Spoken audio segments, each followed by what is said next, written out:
Hello students, আজকে আমাদের first class অর্থাৎ ক্লাস 11-এর আজকে প্রথম দিন। তোমরা সকলেই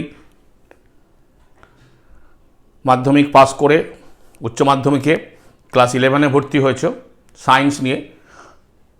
শুধু সায়েন্স পাস করাটা আমাদের লক্ষ্য নয়, আমরা যাতে জয়েন্ট এন্ট্রান্স, নিট এবং ওয়েস্ট বেঙ্গল জয়েন্ট এন্ট্রান্সের যে অ্যাডমিশান টেস্ট হয় তাতে যাতে একটা ভালো রেজাল্ট করতে পারি, সেটাই আমাদের মূল উদ্দেশ্য।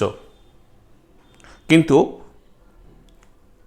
সমগ্র বিষয়টাকে খুব ভালোভাবে পড়ে নিয়ে, অর্থাৎ প্রত্যেকটি টপিক্সের ওপর, প্রত্যেকটা সাবজেক্টের ওপর একটু ডিটেলস পড়াশোনা করে তারপর সেই টপিকগুলো ধরে ধরে যদি তোমরা বিভিন্ন প্রবলেম এমসিকিউ প্র্যাকটিস করতে পারো, তাহলে আমি মনে করি সাফল্য তোমাদের আসবেই। তবে এর জন্য একটা সামগ্রিক প্রিপারেশন দরকার হয়। সেই সামগ্রিক প্রিপারেশনের প্রথম লেসন তোমরা আজকে আমার কাছ থেকে নিচ্ছ। This is the first lesson of class 11। সেই জন্যই আমি যে টপিকটা শুরু করছি, সেই টপিকটার নাম হচ্ছে ইউনিট ডাইমেনশন। ইউনিট ডাইমেনশন সম্পর্কে আলোচনা করতে গেলে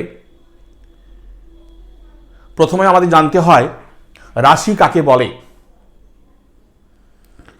রাশি সম্পর্কে তোমাদের ধারণা আছে। প্রাকৃতিক বস্তু, ঘটনাবলীর যে সকল বৈশিষ্ট্যগুলিকে আমরা পরিমাপ করতে পারি, সেই বৈশিষ্ট্যগুলোকে আমরা বলে থাকি রাশি। যেমন ধরে নাও তোমার বাড়ির একটা টেবিল, টেবিলটা কিন্তু রাশি নয়, টেবিলটা একটা প্রাকৃতিক বস্তু। এই টেবিলের যে বৈশিষ্ট্যগুলোকে আমরা পরিমাপ করতে পারবো, অর্থাৎ টেবিলটার আয়তন কত, টেবিলটার ভর কত, টেবিলটার কালার কি, রং কি, টেবিলটার মূল্য কত, তো এই বৈশিষ্ট্যগুলোকে আমরা বলে থাকি রাশি। আরও একটা এক্সাম্পল বলি। ধরো তোমাকে বলা হলো মিল্ক, দুধ। দুধও প্রাকৃতিক বস্তু, দুধটা কিন্তু রাশি নয়। দুধের যে ক্যারেক্টারিস্টিক্সগুলোকে, যে বৈশিষ্ট্যগুলোকে আমরা পরিমাপ করতে পারি, সেই বৈশিষ্ট্যগুলোকে আমরা বলে থাকবো রাশি। দুধের আয়তন কত, ভলিউম, দুধের কালার কি, দুধের মাস, ভর কত, দুধের ডেনসিটি কত, ঘনত্ব কত, তো এই রাশিগুলোকে, এই বৈশিষ্ট্যগুলোকে আমরা বলে থাকি রাশি। রাশিকে সাধারণত দুভাগে ভাগ করা হয়, তোমরা জানো, স্কেলার রাশি, ভেক্টর রাশি। হ্যাঁ, এর ডেফিনেশন তোমাদের জানা আছে, সুতরাং নতুন করে এদের ডেফিনেশন এখন বলার দরকার নেই। রাশিকে পরিমাপ করব কিভাবে? আমাদের প্রথম প্রশ্ন হতে পারে যে আমরা রাশিকে পরিমাপ করব কিভাবে। যে কোনো রাশি পরিমাপ করার জন্য প্রথমে তার একক স্থির করতে হয়। তোমরা সকলেই ভালোভাবে জানো একক কাকে বলে। যে কোনো রাশিকে পরিমাপ করার জন্য ওই রাশির একটি সহজ এবং সুবিধাজনক মানকে আমরা প্রমাণ হিসেবে ধরে থাকি, এবং ওই প্রমাণ মানের সাহায্য নিয়ে সমজাতীয় রাশিগুলি ওই প্রমাণ মানের কত গুণ তা আমরা পরিমাপ করি। তখন ওই প্রমাণ মানটাকে ওই রাশির পরিমাপের একক বলা হয়। Two measure a quantity, the easiest and suitable value of this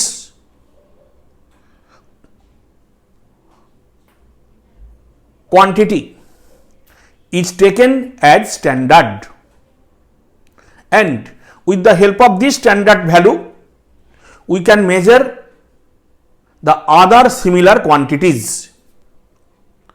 Then this standard value of that quantity is called unit.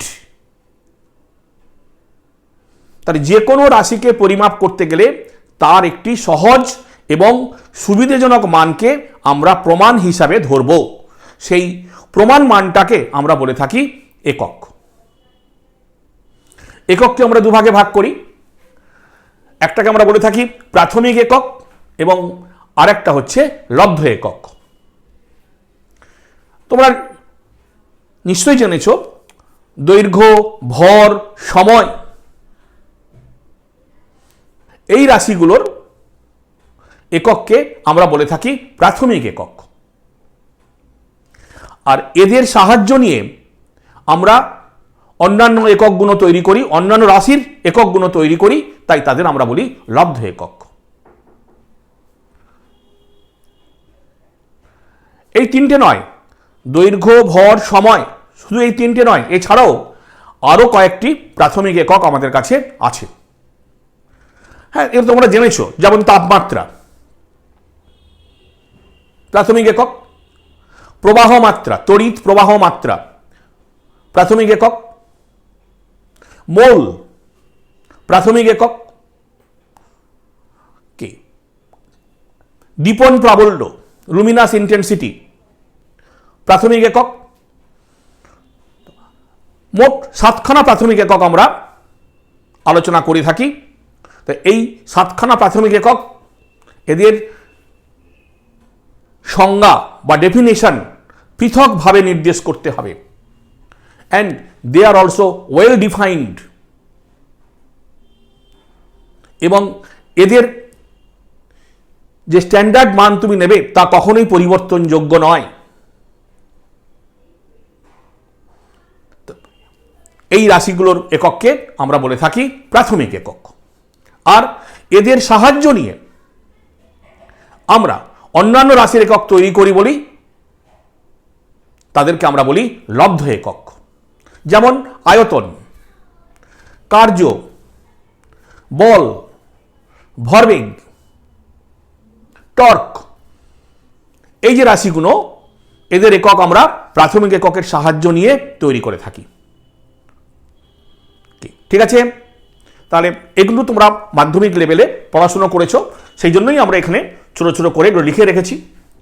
অবশ্যই একক ঠিক করার জন্য আমরা বিভিন্ন পদ্ধতি প্রয়োগ করি। মেট্রিক পদ্ধতি,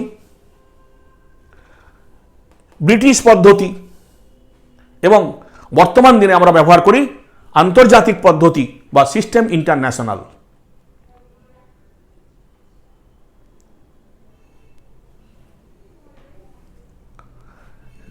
এইগুলোর সাহায্য নিয়ে আমরা এখন কিভাবে কোনো রাশিকে পরিমাপ করব বা পরিমাপ করতে গিয়ে আমরা মাত্রা বা ডাইমেনশন সম্পর্কে কিছু আলোচনা করব। তো এখন আমরা আলোচনা করি যে মাত্রা বা ডাইমেনশন বলতে আমরা কি বুঝি। কোনো রাশিকে প্রকাশ করার জন্য আমরা যে সকল প্রাথমিক রাশি ব্যবহার করি, অর্থাৎ প্রাথমিক রাশির একক ব্যবহার করি, সেই প্রাথমিক এককগুলোর যে ঘাত,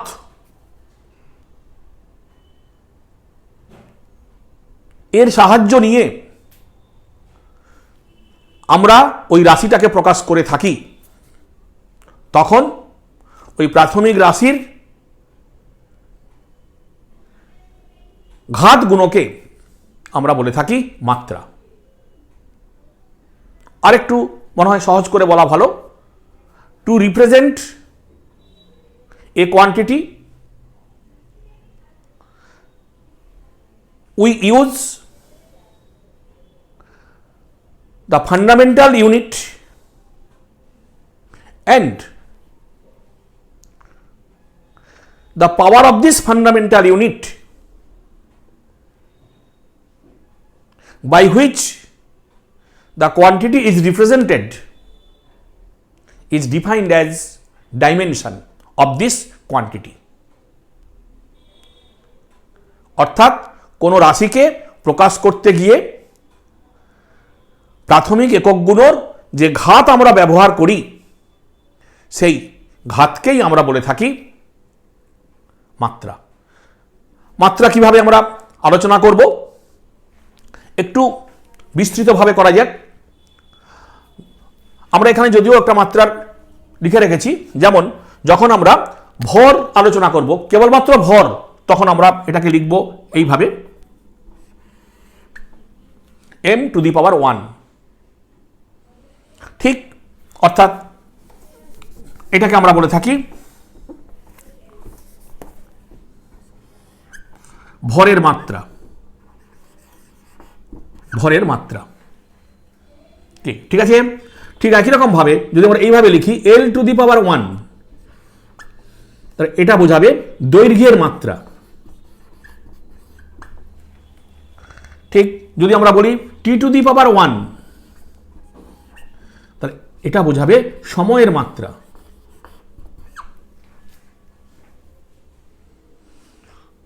ঠিক আছে, তাহলে এই মাত্রাগুলোর সাহায্য নিয়ে, এগুলো প্রাথমিক একক, এদের সাহায্য নিয়ে যখন আমরা অন্য কোনো একক তৈরি করব, অন্য কোনো রাশি প্রকাশ করব, তখন যে ঘাতগুলোকে আমরা ব্যবহার করব সেই ঘাতগুলোকে আমরা বলে থাকি ডাইমেনশন। আচ্ছা, দেখা যাক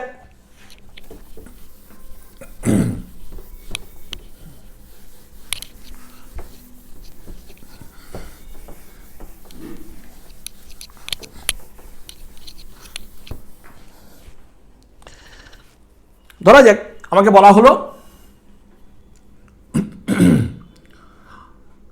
আয়তন।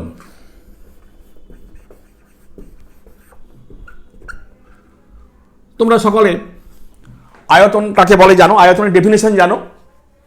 যে কোনো বস্তুর দৈর্ঘ্য, জিওমেট্রিক্যাল শেপেড বডি, অবশ্যই জ্যামিতিক আকার বিশিষ্ট বস্তুর দৈর্ঘ্য ইন্টু প্রস্থ ইন্টু উচ্চতা, এই তিনটে গুণফলকে আমরা বলি আয়তন।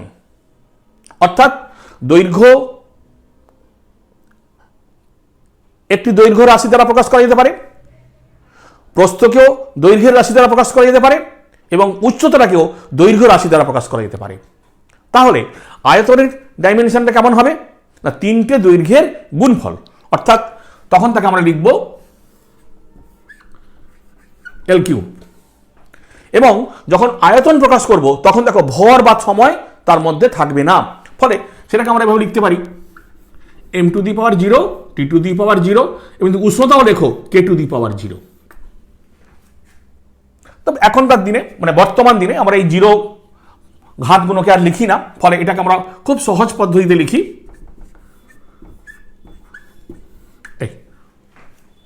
হ্যাঁ, থার্ড ব্র্যাকেট দিতেই হবে। আমরা এরকম আরো কয়েকটি লিখি, ঘনত্ব,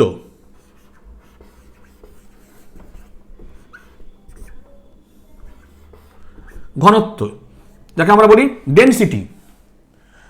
ডেনসিটির ডেফিনেশন কি, ভর বাই আয়তন। ভর বাই আয়তন। ঠিক আছে, তাহলে এটাকে আমরা লিখব m⁻L3। ঠিক আছে, বা এটাকে আমরা এইভাবেও লিখতে পারি m⁻L⁻⁻3। দেখো,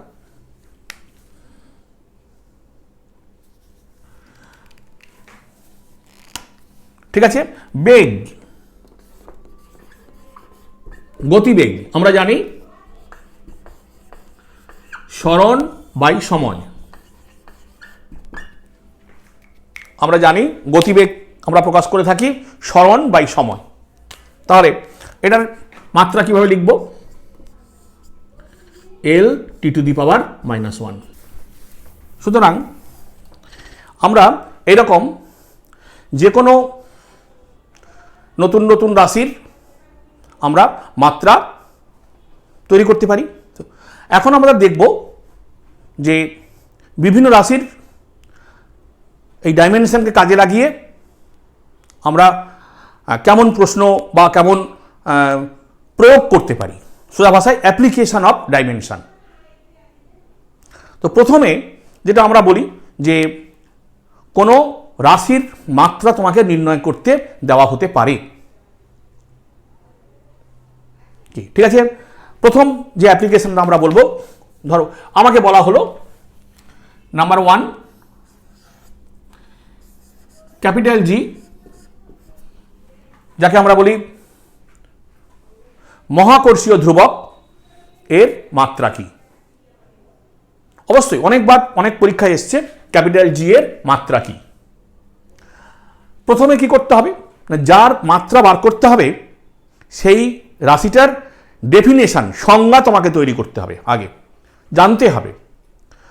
আমরা নিউটনের মহাকর্ষ সূত্র থেকে জেনেছি, from Newton's law of gravitation, নিউটনের মহাকর্ষ সূত্র থেকে জেনেছি force will be equal to capital G m1 into m2 by d square,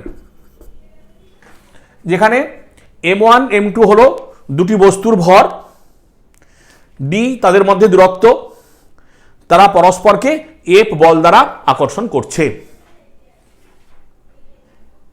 এটা তো তোমরা জানো। সুতরাং আমরা এই নিউটনের ফর্মুলা থেকে, নিউটনের সূত্র থেকে আমরা ক্যাপিটাল জি ইকুয়াল টু বলতে পারি F into D square divided by m1 into m2।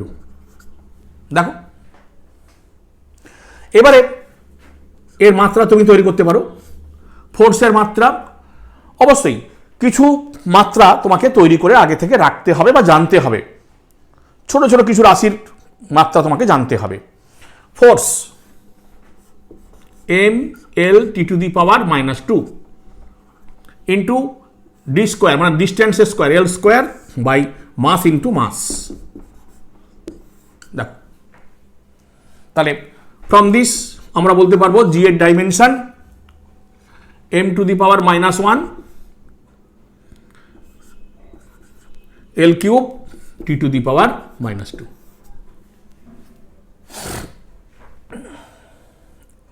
অবশ্যই তাহলে এরকম একটা প্রয়োগ আমরা আলোচনা করতে পারি।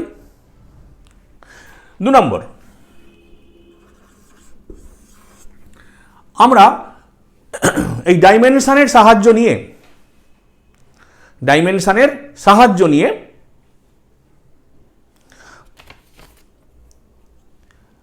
এক বিশেষ রকমের প্রশ্ন আমাদের জয়েন্ট এন্ট্রান্স বা বিভিন্ন প্রতিযোগিতামূলক পরীক্ষায় দেওয়া হচ্ছে, সেটাও আলোচনা করতে পারি। আমি প্রশ্নটা তোমাদের বলছি, তোমাদের সুবিধে হবে।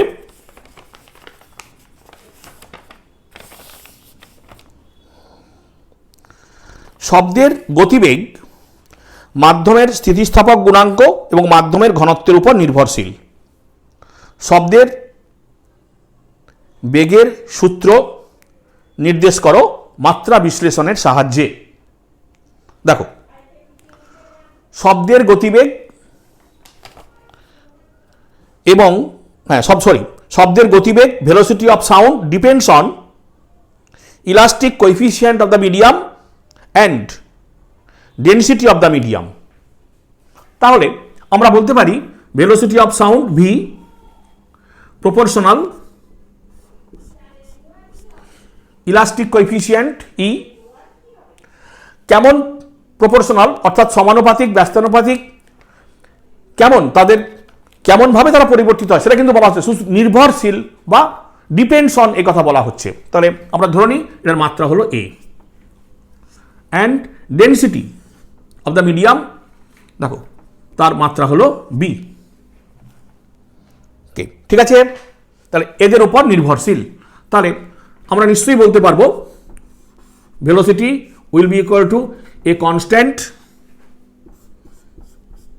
ই to the power a rho to the power b. This is known as variation constant. যেহেতু আমার প্রবলেমের মধ্যে ভ্যারিয়েশন কনস্ট্যান্ট সম্পর্কে কোনো মাত্রা নির্দেশ করা নেই, তাহলে আমরা ধরে নেব যে ভ্যারিয়েশন কনস্ট্যান্টের মাত্রা হলো m to the power 0, l to the power 0 and t to the power 0। যদি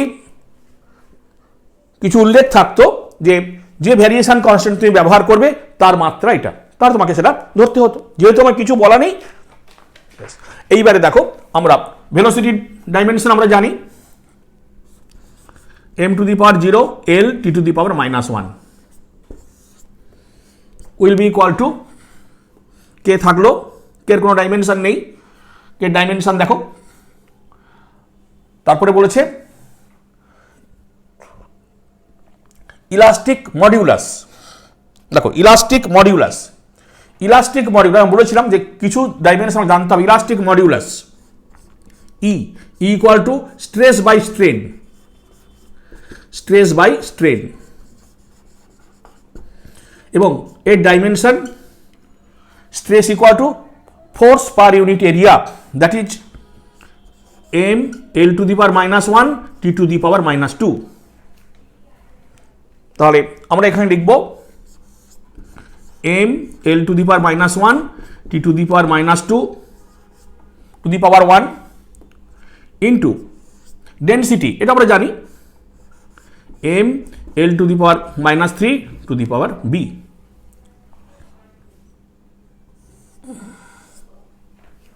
দেখো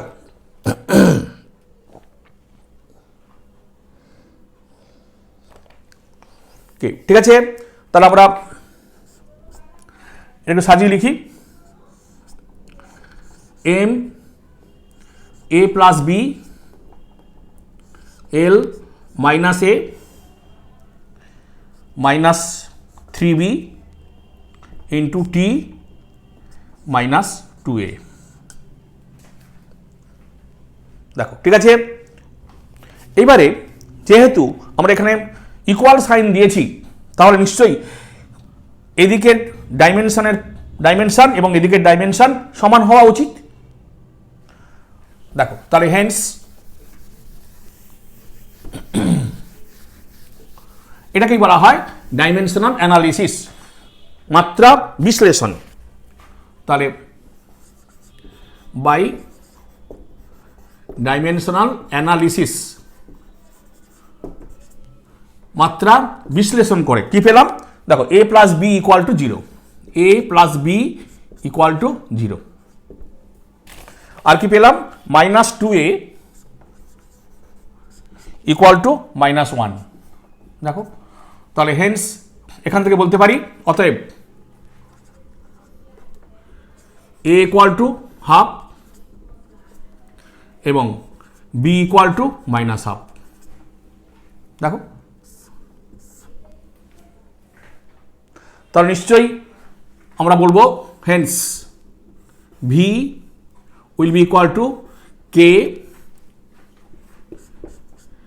e to the power half rho to the power -half, বা আমরা এভাবে লিখতে পারবো k √e বাই রো। দেখো আমরা নতুন একটা ফর্মুলা পেলাম।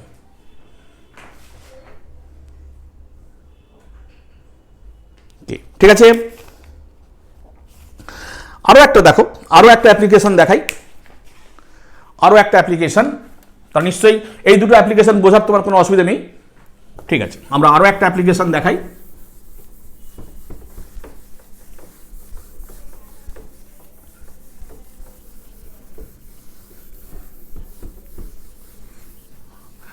আমি এরকম কোশ্চেনও তোমাদের আসতে দেখেছি। বলা হচ্ছে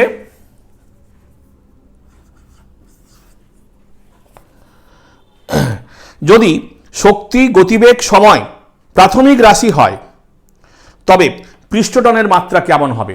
দেখো ভর, দৈর্ঘ্য, সময় এটা প্রাথমিক রাশি আমরা জানি।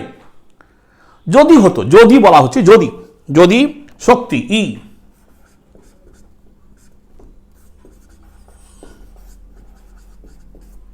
হচ্ছে গতিবেগ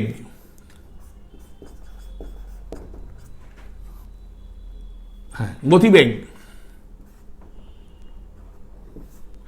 এবং সময় টাইম, যদি এই তিনটে প্রাথমিক,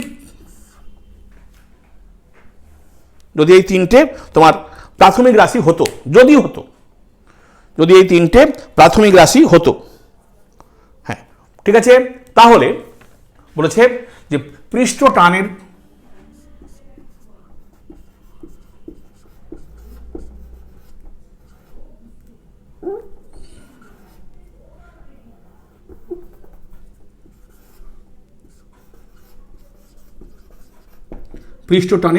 আমরা যেটাকে সারফেস টেনশন বলি,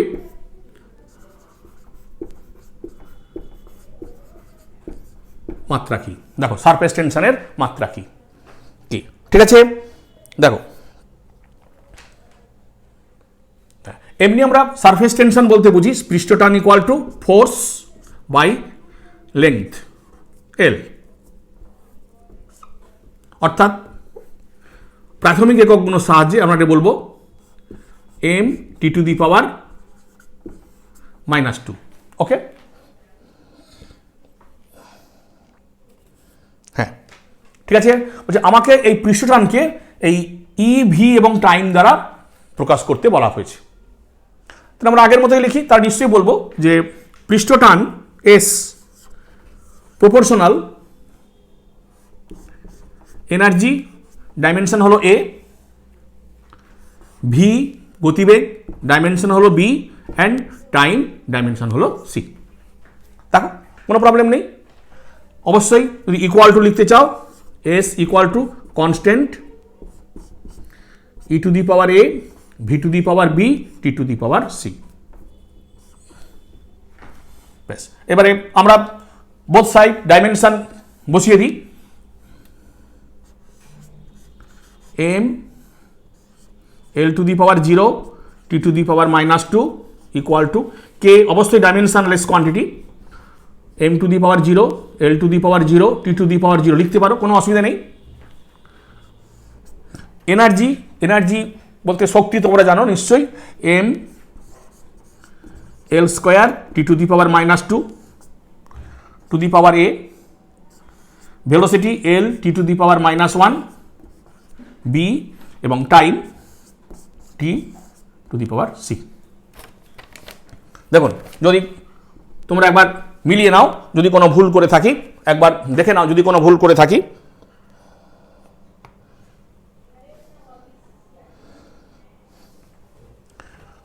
ঠিক আছে, তাহলে এবার আমরা একটা কাজ করতে পারি, ডাইমেনশনাল অ্যানালিসিস করতে পারি। ডাইমেনশনাল অ্যানালিসিস করলে লক্ষ্য করে, আচ্ছা এটাকে আরেকবার লিখে রাখি, সরি এটাকে আরেকবার লিখে রাখা ভালো। M A into L 2a plus B plus 2a plus B into T -2a minus B plus C. Okay, দেখে নাও।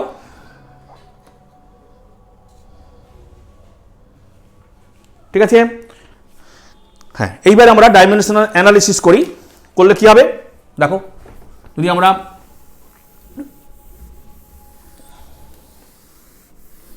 হ্যাঁ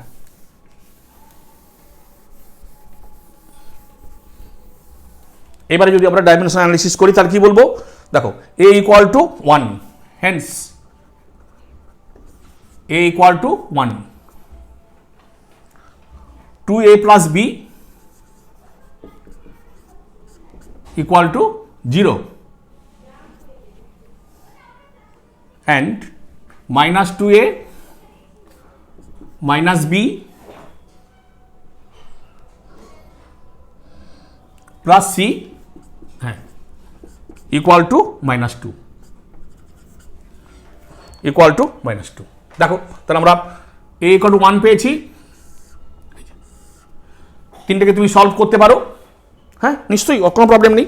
সলভ করে a equal to 1 পেয়ে গেছো, তাহলে b equal to -2a, that is -2 and C equal to A বির value বসিয়ে দাও, C equal two also -2। দেখো ঠিক আছে, তাহলে হেন্স আমরা বলবো hence s will be equal to k constant e to the power 1 v to the power -2 and t to the power -2, and that is equal to k e by v square t square।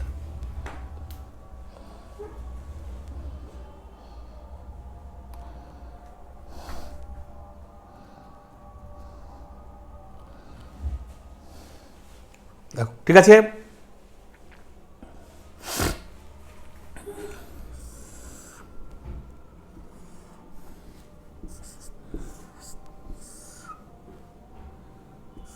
দেখো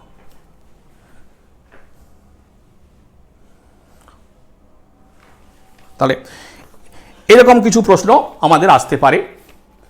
হ্যাঁ, এছাড়াও আরও দু একটা বিষয় একটু আলোচনা করা মনে হয় দরকার, আমি বলছি।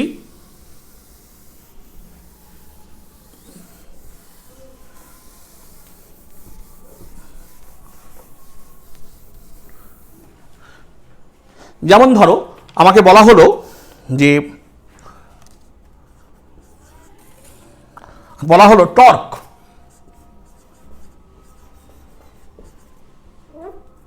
দেখো torque tau will be equal to I into alpha. এটা আমরা রোটেশনাল মোশনে পড়েছি বা পড়বো, পড়বো। তো আমাকে বলা হলো যে তুমি দেখো যে এই ইকুয়েশনটা সঠিক কিনা, এই সমীকরণটা সঠিক কিনা, এই যে ফর্মুলাটা আমরা ব্যবহার করব এটা সঠিক কিনা। টর্ক, তাহলে খুব স্বাভাবিকভাবে আমাকে দেখতে হবে, যদি বাম দিকেরটা আলোচনা করি, LHS torque will be equal to force into perpendicular distance. টর্কের definition force into perpendicular distance. তাহলে আমরা এভাবে লিখতে পারি ফোর্স ইন্টু ডিস্টেন্স। সো এর ডাইমেনশন হবে m l square t to the power -2। দেখো RHS I into alpha, where I is called moment of inertia, জড়তা ভ্রামক, moment of inertia। ঠিক আছে, I will be equal to mass into r square।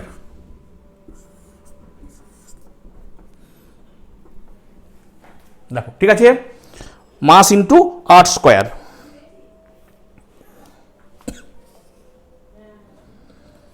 দেখো ঠিক আছে, and alpha equal to t to the power -2 হচ্ছে, হ্যাঁ time, sorry, হ্যাঁ 1/t²। আমরা এটাকে এভাবে না লিখে 1/t² লিখলে ভালো হয়। ঠিক আছে, তাহলে যদি এর মাত্রা লিখি আমরা m l square into t to the power -2। দেখো তাহলে hence LHS equal to RHS। তাহলে আমরা এইভাবেও কোনো ইকুয়েশন আমাকে দেওয়া হলো, সেই ইকুয়েশনটা সঠিক কিনা আমরা এইভাবে ডাইমেনশন দিয়ে বিচার করতে পারি। ঠিক আছে, এছাড়াও আরেকটা খুব সহজ জিনিস আমরা এখান থেকে আলোচনা করতে পারি।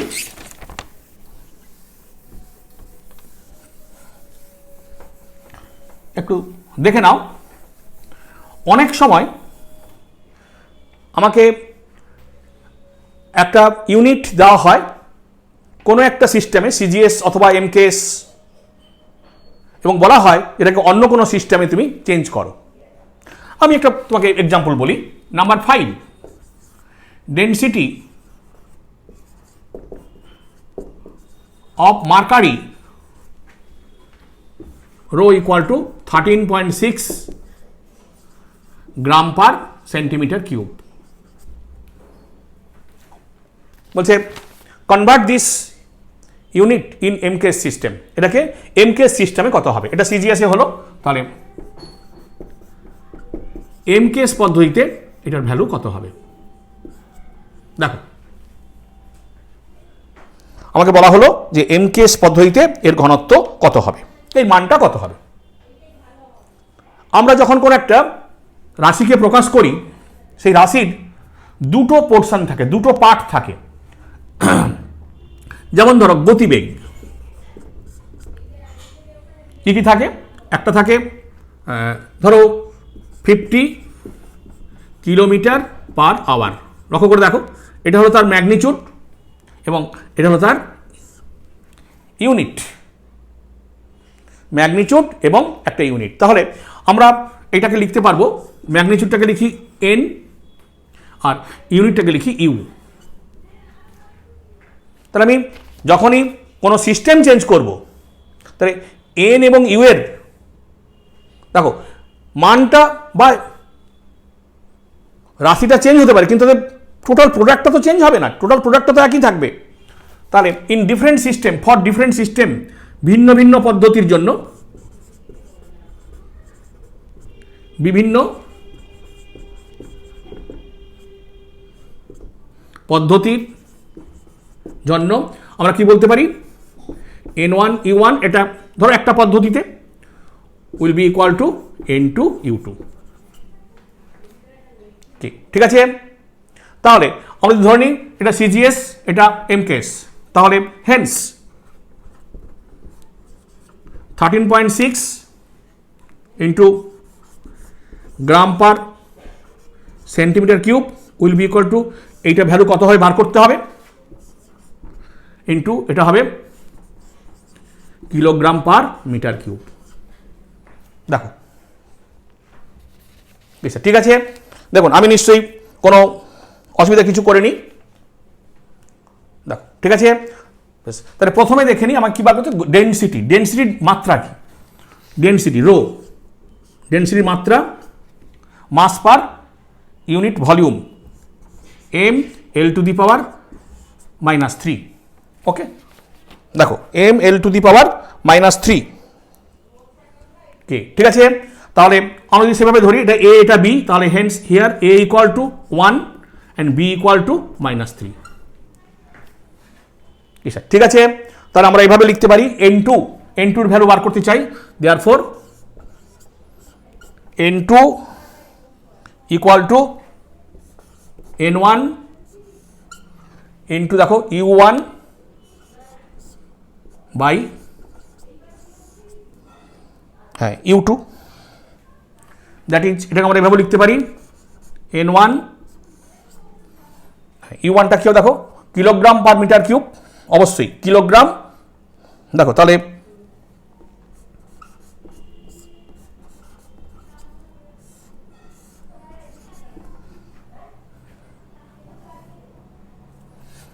By L cube, sorry L1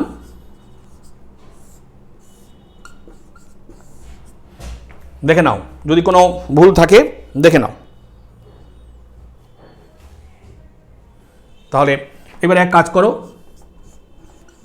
13.6 third bracket, এটা সিজিএস সিস্টেমে মাস হচ্ছে 1 গ্রাম আর এটা হচ্ছে 1 kilogram, that is 10 to the power 3 gram. Okay, whole to the power এর value 1 into length 1 centimetre divide by 100 centimetre whole to the power -3। দেখো ঠিক আছে, বলো দেখো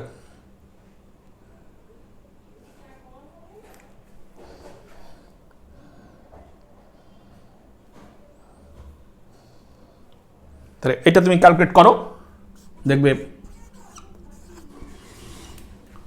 13,600 কিলোগ্রাম পার মিটার কিউব।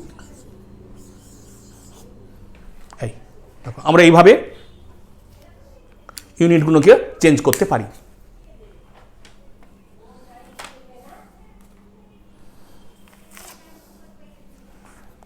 ঠিক আছে, দেখো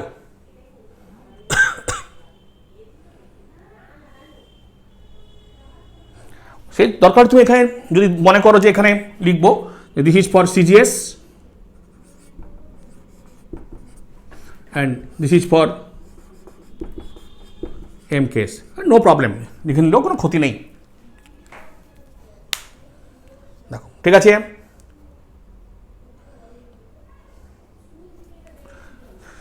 তাহলে আমরা অ্যাপ্লিকেশন অফ ডাইমেনশন দেখলাম।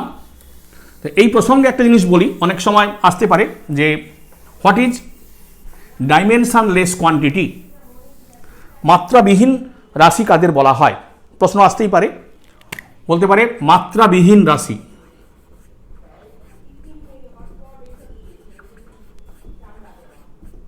দেখো মাত্রাবিহীন, দেখো মাত্রাবিহীন রাশি কাকে বলে, ওকে ঠিক আছে।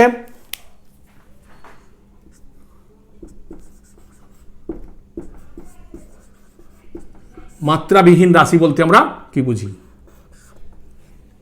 দেখো বলছে যখন কোনো একটা রাশি দুটো সমজাতীয় রাশির অনুপাত দ্বারা প্রকাশ করা হয়,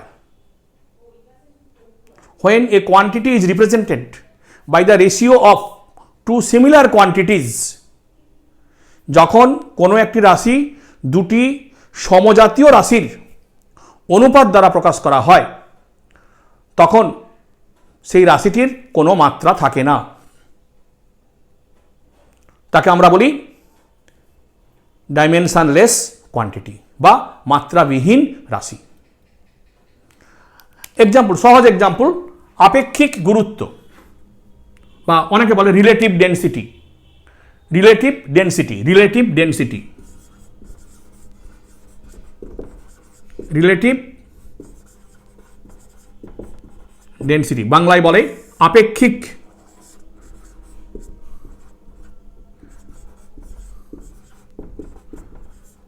গুরুত্ব, ঠিক আছে। Specific gravity, relative density, S দিয়ে লিখে অনেকে, উইল বি ইকুয়াল টু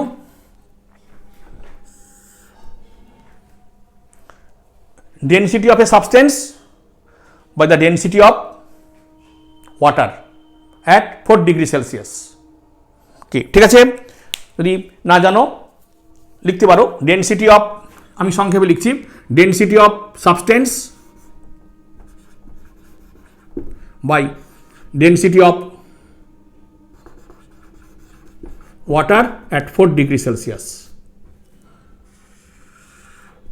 দেখো এটাও একটা ডেন্সিটি, এটা ডেন্সিটি, তাহলে এদের ratio similar quantity ratio, so it has no dimension, it has no dimension.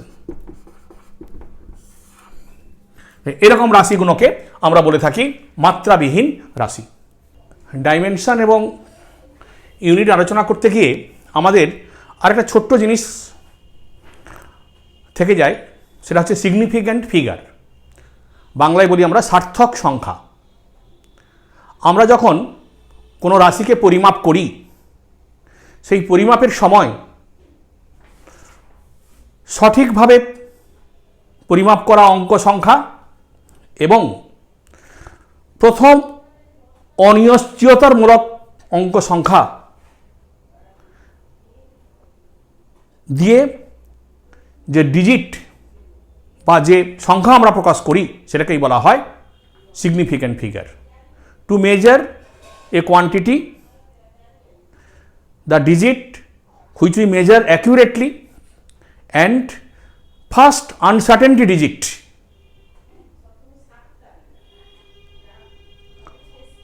Together is called significant figure.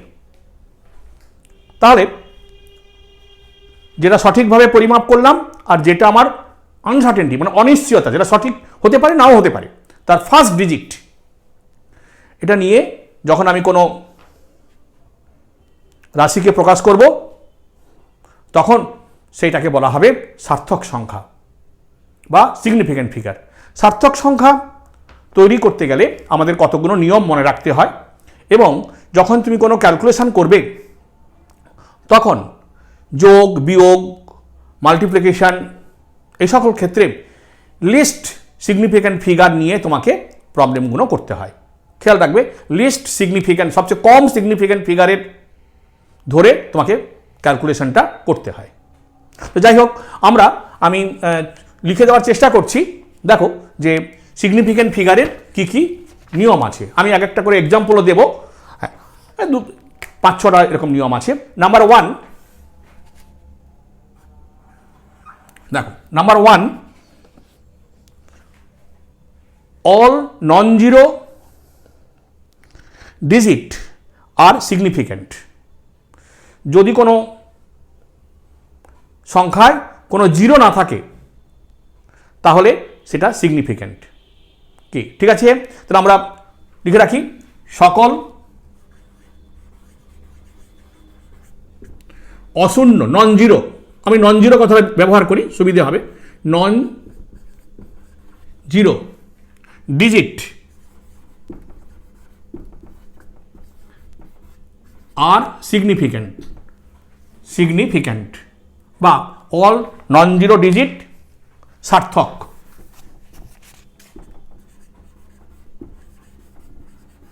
দেখো সার্থক কি ঠিক আছে? মনে করো আমাকে দেওয়া হলো এই যে 524, দেখো এখানে কোনো শূন্য নেই, হ্যাঁ তুমি আরও একটা দিতে পারো 1524, তাহলে এর সিগনিফিক্যান্ট ফিগার কত হলো? 4। দেখো ঠিক আছে। নাম্বার 2,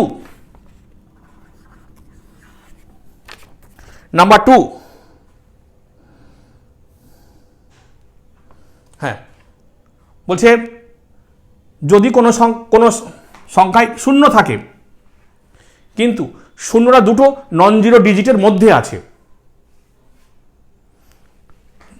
শূন্য বা যখন এই যে শূন্য সংখ্যাটি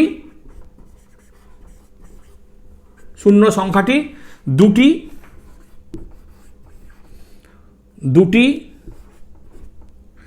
অশূন্য সংখ্যার মধ্যে আছে, অশূন্য সংখ্যার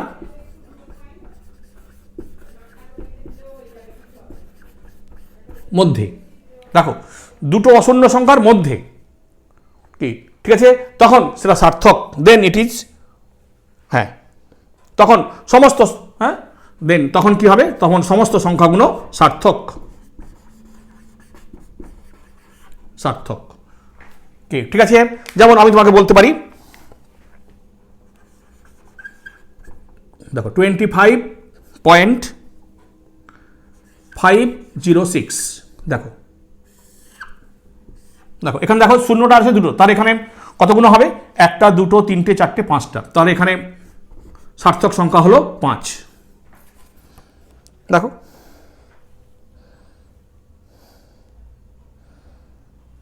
কি ঠিক আছে? নাম্বার 3,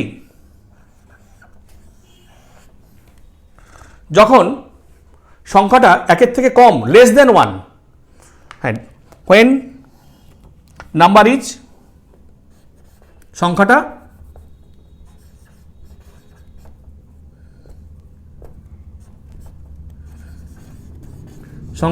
লেস দেন 1, তার মানে 0 something থাকবে। দেখো সংখ্যাটা লেস দেন 1 কি ঠিক আছে? কি ঠিক তো? অ্যান্ড 0 এবং শূন্য সংখ্যাটা এবং শূন্য সংখ্যা দশমিকের ডান দিকে, শূন্য সংখ্যা দশমিক বিন্দুর ডান দিকে। দেখো সংখ্যাটা 1-এর থেকে ছোট কিন্তু শূন্য সংখ্যাটা রয়েছে দশমিক বিন্দুর ডান দিকে। কি ঠিক আছে?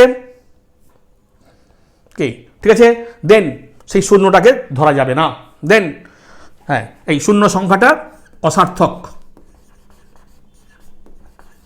শূন্য অসার্থক। তখন শূন্যটা হয়ে যাবে অসার্থক। আমি যেহেতু এটা একটু মনে রাখার ব্যাপার আছে, সেটা আমি বলছি। যেমন ধরো 0.026, দেখো 0.026, দেখো এটা লেস দেন 1, ডান দিকে 0, তাহলে এখানে সার্থক সংখ্যা কটা? দুটো, একটা দুটো। দেখো সার্থক সংখ্যা হলো দুটো।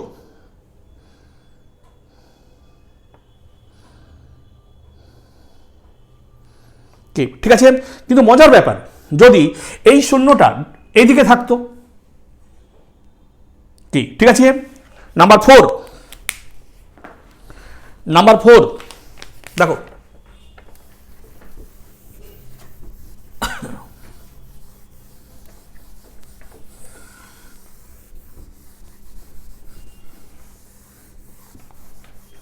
আচ্ছা, নাম্বার 4,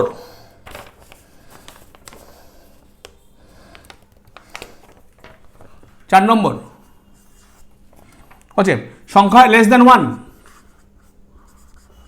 সংখ্যা লেস দেন 1, দেখো সংখ্যাটা লেস দেন 1,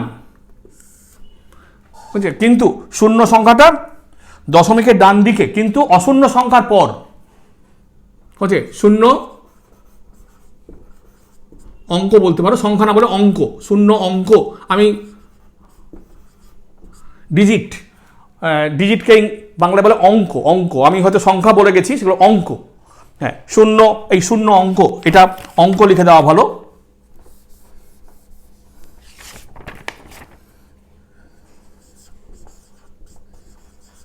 অঙ্ক, ঠিক আছে, শূন্য অঙ্ক, দশমিক বিন্দুর ডান দিকে,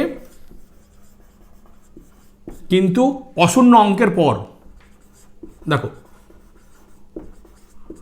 অশূন্য অঙ্কের পর, হ্যাঁ, তখন এই শূন্য অঙ্ক সার্থক, তখন শূন্য সার্থক, ঠিক আছে। যেমন আমি এটাই বলি 0.260, দেখো এখান থেকে যেটা বাম দিকে ছিল, আমরা এটাকে দশমিকের পর ডান দিকে, দশমিকের পর ডান দিকে অবশ্যই আছে, কিন্তু অশূন্য সংখ্যার পর, তাহলে এটাকে ধরতে হবে। তার এখানে সার্থক করা হলো 3টে। দেখো তফাৎ একটু লক্ষ্য করে দাও, দেখো তফাৎ লক্ষ্য করে দেখো,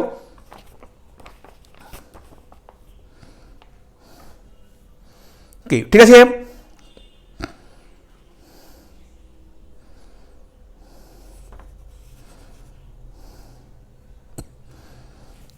ঠিক আছে, এইবারে 5 নম্বর দেখো। হ্যাঁ, যদি কোনো একটা সংখ্যার কোনো একক না থাকে, কোনো ইউনিট নেই, নো ইউনিট, কোনো একক নেই, এবং শূন্যগুলো ডান দিকে বসে রয়েছে, কোনো সংখ্যার একক নেই,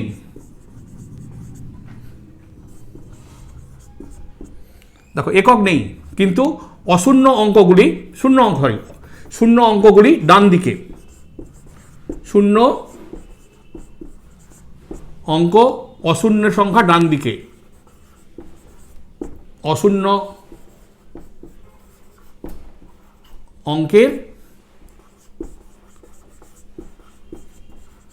ডান দিকে, কি ঠিক আছে, তখন এই শূন্যকে অসার্থক, তখন শূন্য হয়ে যাবে অসার্থক, দেখো শূন্য হয়ে যাবে অসার্থক। যেমন আমি বলি, ধরো বলা হলো তোমাকে 5600, দেখো তাহলে এখানে এই যে দুটো সংখ্যা, দেখো ডান দিকে বসে রয়েছে, তাহলে এখানে এটা কিন্তু অসার্থক ধরা যাবে, এখানে সার্থক সংখ্যা হলো 2। কিন্তু যদি এটার একক থাকে, হ্যাঁ, কিন্তু এটা আমি একটু লাল কালি দিয়ে লিখি, তাই তোমার বুঝতে সুবিধা হবে। কিন্তু একক থাকলে,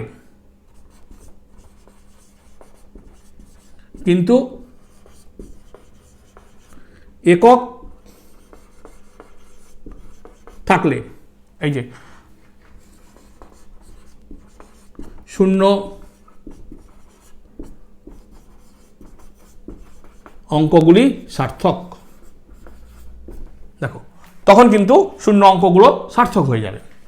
অর্থাৎ দেখো এই অঙ্কটা আমি যদি বলতাম যে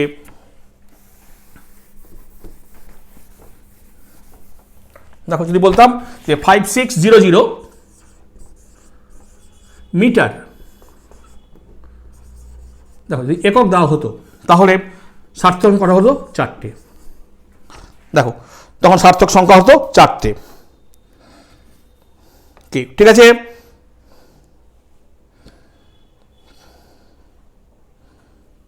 কি ঠিক আছে? দেখো তাহলে নিশ্চয়ই কোনো বোঝার অসুবিধা নেই। হ্যাঁ, আরেকটা বা দুটো আছে সম্ভবত।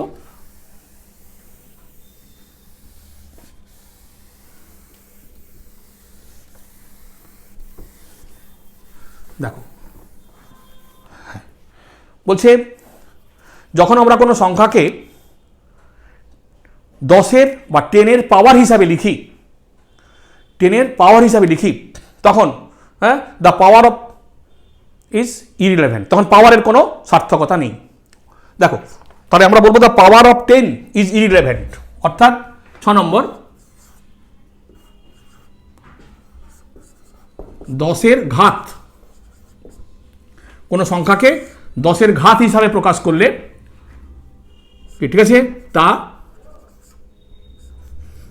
তাই তো ইনসিগনিফিক্যান্ট, তা ধরা বা সার্থক ধরা হয় না, সার্থক নয়। কি ঠিক আছে স্যার? দেখো যেমন আমি তোমাকে বললাম 6.80, দেখো 6.80 মিটার। দেখো কি তো তুমি এটা কি লিখতে পারো? 6.80 10⁻² সেন্টিমিটার লিখতে পারো, বলো ঠিক আছে? অথবা তুমি এটাকে দেখো 6.80 10⁻³ কিলোমিটার লিখতে পারো। দেখো বা 6.80 10⁻³ মিলিমিটার লিখতে পারো। দেখো সবগুলো ক্ষেত্রে দেখো লক্ষ্য করে দেখো এই যে 10⁻, লেখা আছে, এইগুলো কিন্তু কোনো সার্থকতা নেই। তাহলে এর সিগনিফিক্যান্ট ডিজিট সার্থক সংখ্যাটা হবে, দেখো ডান দিকে আছে 3টে, তাহলে এর সার্থক সংখ্যা হবে 3টে।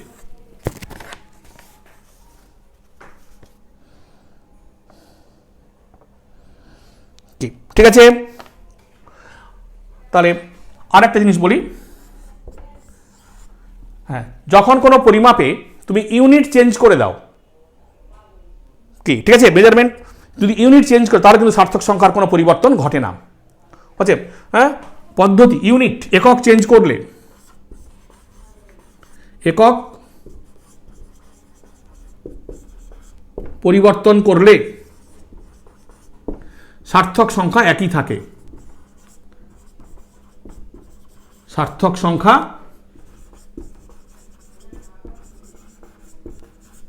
একই থাকে। ঠিক আছে? আমি যেমন একটা এক্সাম্পল দিয়ে বলি তাহলে সুবিধা হবে। দেখো এরকম এরকমই আর কি, আগের মতোই অনেকটা। দেখো ধরো 25.04 সেন্টিমিটার। দেখো ঠিক আছে, তুমি এটাকে মিটার করো তাহলে কি হবে? 0.2504 মিটার। কি স্যার ঠিক আছে? বলো ঠিক তো? দেখো যদি তুমি একে মিলিমিটার করো তাহলে কি হবে?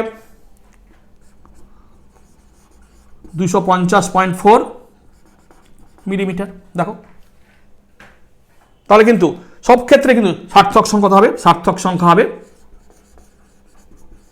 সার্থক সংখ্যা একই থাকবে। কত হবে? দেখো 4। ঠিক আছে, নিশ্চয়ই সার্থক সংখ্যা বোঝা গেছে। আমি তোমাদের কতগুলো এক্সাম্পল দিই, তাহলে তোমরা বাড়িতে বসে করতে পারবে, প্র্যাকটিস করতে পারবে। আমি কতগুলো এক্সাম্পল দিচ্ছি বাড়িতে বসে প্র্যাকটিস করার জন্য। দেখো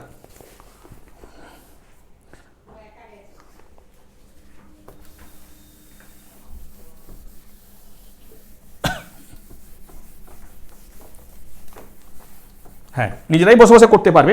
দেখো, ফর প্র্যাকটিস ওকে, ঠিক আছে। হোম টাস্ক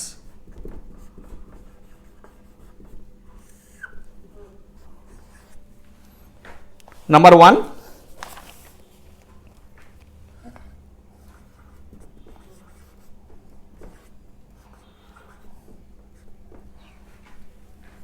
এখানে লিখবে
দেখো।